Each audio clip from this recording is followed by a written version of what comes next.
Metal is at a crossroads. Half of the scene is stuck in the early 2000s, but then there's Spiritbox, a band that sounds like no one but themselves. Today we're going to look at why Spiritbox might just be the most important metal band of the 2020s and why their sound feels like a door opening that everybody else missed. So the success of Spiritbox isn't about hype, it's not about algorithmic luck or just a couple of viral songs. They represent a real shift musically, culturally, and technically that could reshape metal's entire trajectory. One of the biggest reasons that Spiritbox matters so much is that they're rewiring heavy music expectations. So heavy metal has always fought a balance between aggression and artistry, chaos and control. But Spiritbox, led by Courtney LaPlante's dynamic vocal range, is doing something really new.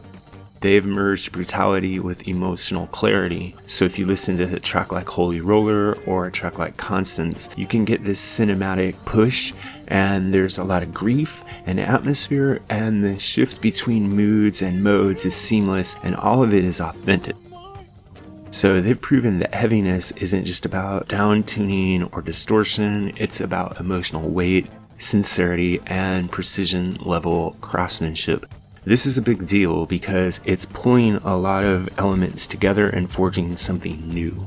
Now, second of all, Courtney LaPlante is rewriting the role of a modern metal front person, not just as the leader of the band and the person who's out front with the audience, but as a singer. Spiritbox's importance can't be separated from her influence because she's doing something that people have kind of been looking for without even knowing it. She's a metal vocalist who can scream, sing, storytell, and connect without ever seeming fake. In other words, she goes from one mode of singing to another, but they all suit her perfectly. She can be ethereal and clean, she can be demonic and growling within seconds. And I think that as the band goes along and continues to evolve, we're only going to see these shifts become more dramatic and more radical and more perfectly executed. This is something that Spiritbox can do that other bands have never even attempted.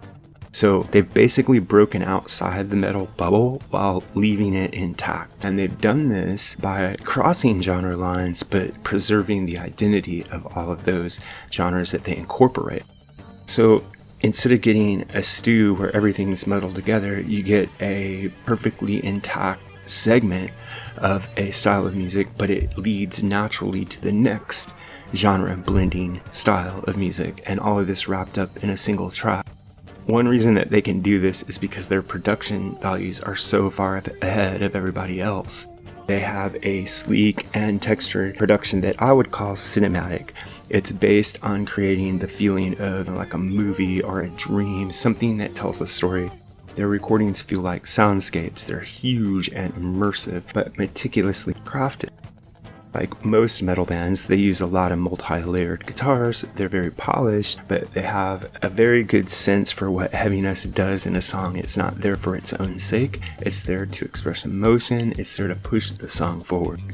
What Spiritbox is doing is giving metal music a true cultural re-entry point.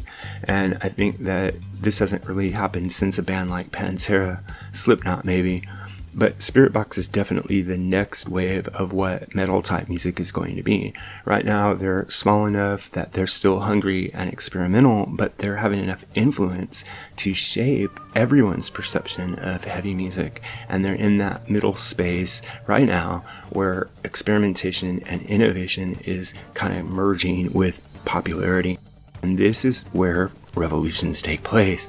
So Spiritbox happens to be the band that's standing right at that crossroads. To me, Spiritbox's rise doesn't feel engineered, it doesn't feel corporate, it doesn't feel manipulative. It feels earned through their songwriting, their performances, and their emotional honesty.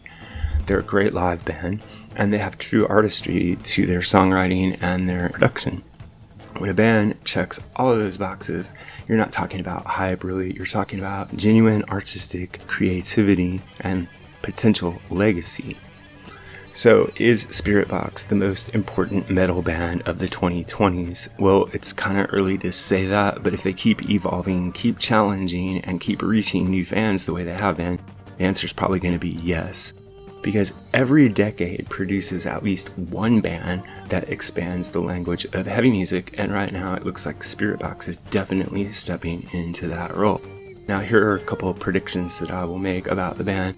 One is, I think they're never going to become a commercial band. They're never going to have a moment where everyone turns around and says, look, Spiritbox sold out. I think they will just cease to exist before that happens. What I think they're going to do is they're going to continue blending their sleek production values with their genre blending abilities until this becomes so seamless it's almost a new form of music. But I'll leave it up to you. What do you think is the future of this very promising band, considering the fact that they're only on their second album right now? Let me know in the comments below.